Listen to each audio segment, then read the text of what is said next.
नमस्कार साथीहरू, यहाँहरू सम्पूर्णलाई मेरो युट्युब च्यानलमा स्वागत गर्न चाहन्छु। म सायद कार्की। यदि तपाईँ मेरो च्यानलमा पहिलोपटक हुनुहुन्छ, नयाँ हुनुहुन्छ भने मेरो भिडियोलाई लाइक साथै मेरो च्यानललाई सब्स्क्राइब गरी जोडिनु म आग्रह गर्न चाहन्छु। र विशेष गरी आज भने यस भिडियोमा चाहिँ म इपिएस भाषा पास गरिसकेपछि चाहिँ हामीले मेडिकल गर्नुपर्ने हुन्छ, त्यसपछि जब एप्लिकेसन फर्म भर्नुपर्ने हुन्छ। त्यही भएर जति पनि साथीहरू इपिएस भाषा स्किल टेस्ट दिएर चाहिँ पास भएर बस्नुभएको छ, सम्पूर्ण साथीहरूको लागि विशेष भिडियो रहेको छ।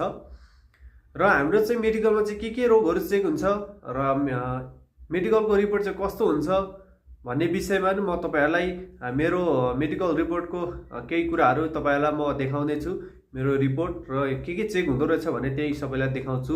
र त्यसपछि मेडिकल पछि चाहिँ जब एप्लिकेसन फर्म भर्न चाहिँ हामीलाई के डकुमेन्टहरू चाहिँ आवश्यक पर्छ, के चाहिन्छ, के चाहिँ हामीले रेडी गर्नुपर्छ भन्ने तपाईँहरूलाई लागेको छ भने यो भिडियो अन्तिमसम्म हेर्नुहोला।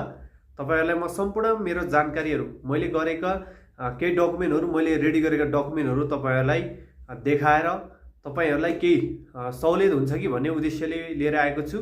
तपाईँहरूलाई चाहिँ मैले गरेका केही अनुभवहरू र मैले गरेको डकुमेन्टहरू, मैले जब एप्लिकेसन फर्म भरेका डकुमेन्टहरू तपाईँहरूलाई चाहिँ म मेरा डकुमेन्टहरू तपाईँलाई देखाएर चाहिँ केही तपाईँलाई सहुलियत हुन्छ भन्ने उद्देश्यले आएको छु। कृपया मेरो च्यानललाई सब्स्क्राइब गरी जोडिन आग्रह गर्न चाहन्छु र तपाईँलाई मेरो डकुमेन्टहरूतर्फ लैजान्छु है त। र साथीहरू, यहाँ चाहिँ मेरो मेडिकल रिपोर्ट रहेको छ। यो चाहिँ मेडिकल रिपोर्ट हो। मेरो टेकको हस्पिटलमा परेको थियो, यो देख्न सक्नुहुन्छ। मेरो टेकको हस्पिटलमा परेको थियो र यहाँ चाहिँ के चेक भएका छन्, के चेक हुँदो रहेछ भन्ने तपाईँलाई म थोरै जानकारी दिन्छु।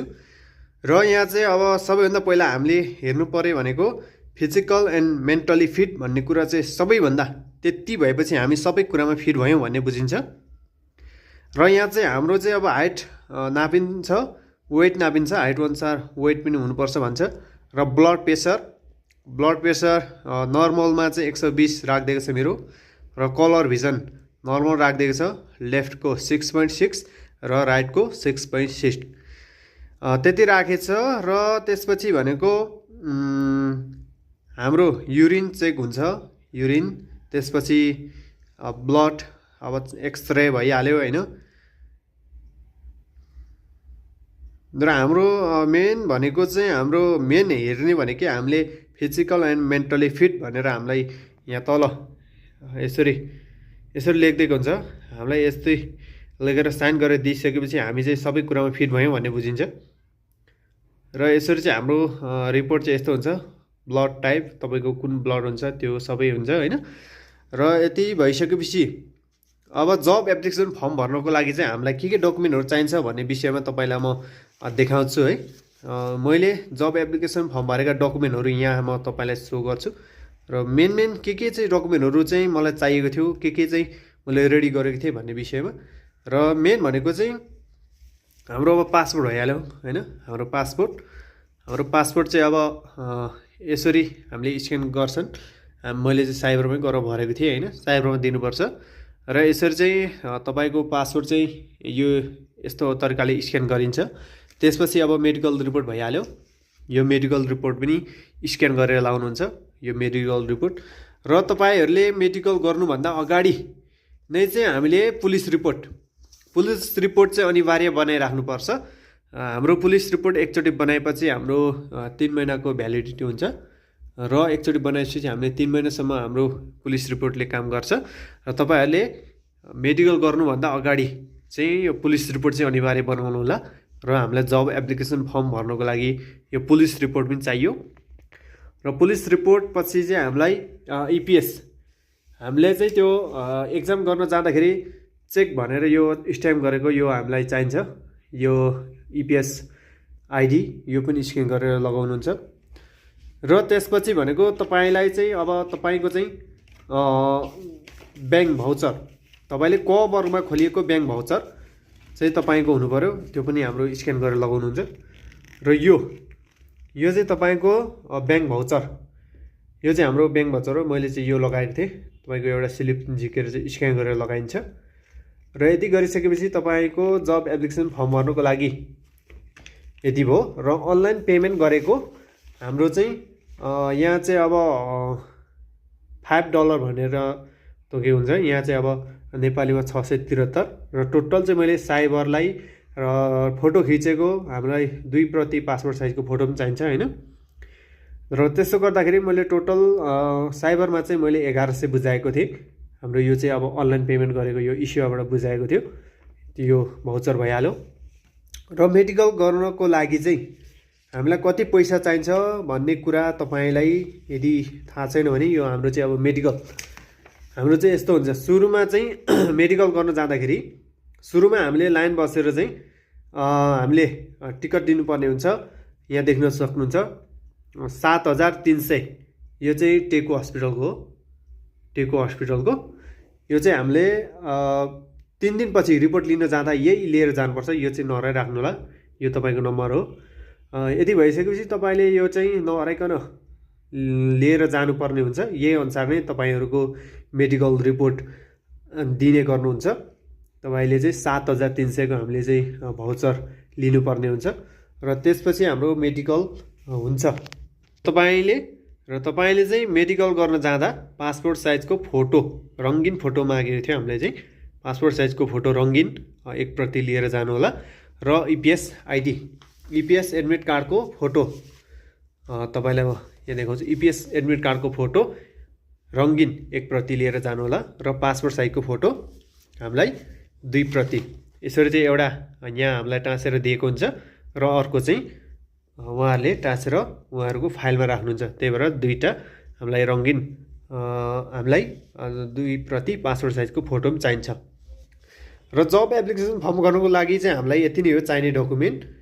तपाईहरूले साइबरमा गएर भर्नुभयो भने चाहिँ सजिलो पनि हुन्छ। आफै मोबाइलमा अब साइजहरू बनाउन सकिँदैन, कहिले स्क्यान राम्रो हुँदैन, कहिले फोटो राम्रो हुँदैन। त्यही भएर कति साथीहरूको चाहिँ अस्ति धेरैको रिटर्न भयो, धेरैको चाहिँ फोटोको कारणले हो। त्यही भएर कतिको स्क्यान नमिलेको हुन्छ, कतिको क्लियर नहुन सक्छ।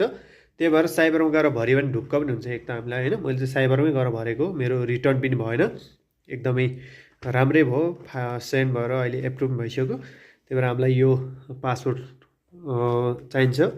त्यसपछि मेडिकल रिपोर्ट भइहाल्यो, मेडिकल रिपोर्ट।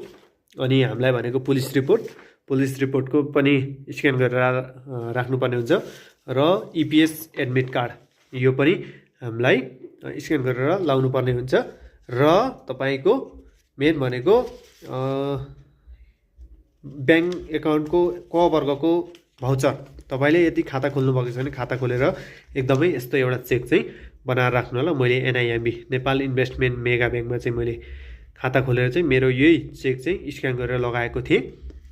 यो चाहिँ अनिवार्य हामीलाई चाहिन्छ। र त्यसपछि भनेको अब तपाईलाई $5 को पेमेन्ट गरेको इसिआबाट हामीले पेमेन्ट गर्न सकिन्छ। इसिआबाट पेमेन्ट गरेको थियो।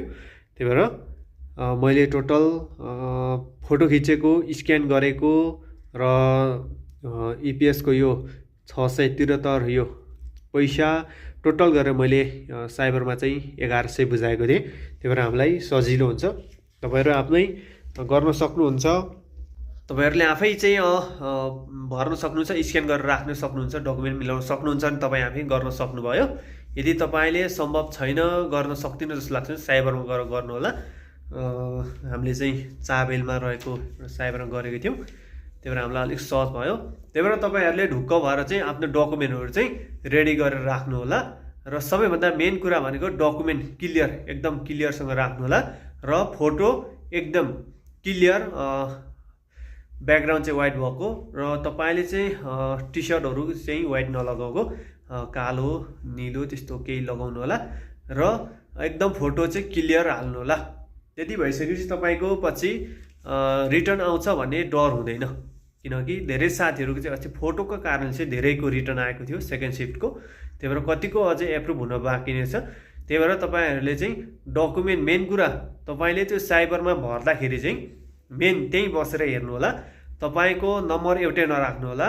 तपाईले नम्बर एउटै राख्नु भएन र एड्रेसहरु सब कुरा चाहिँ तपाईले पासपोर्टमा अथवा केही कुरामा त्यस्तो मेल खाएन, मिलेन, तपाईले त्यहाँ भर्दाखेरि बेग्लै राख्नु भयो, तपाईको एड्रेसहरु केही बेग्लै राख्नु भयो, नम्बरहरु त्यस्तो हो भने तपाईँको फाइल रिटर्न हुन सक्ने सम्भावना हुन्छ।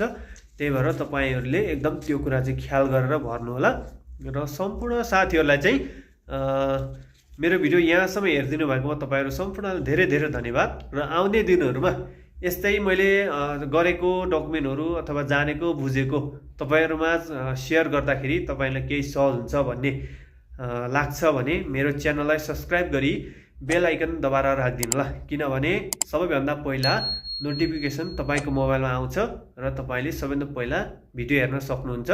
त्यही भएर तपाईँहरूले चाहिँ मेरो च्यानललाई सब्सक्राइब गरेर राखिदिनु होला भन्दै सम्पूर्ण साथीहरूलाई धेरै धेरै धन्यवाद। साथै सम्पूर्णको सपना पुरा होस्, सबैको जति पनि पास हुनुभएको छ सबैको सपना चाहिँ पुरा होस्, सबै कोरिया जान पाऊँ, सबैको इच्छा कामना पुरा होस् भन्दै आजको यस भिडियोबाट बिदा हुन्छु। नमस्ते, बाई बाई साथीहरू।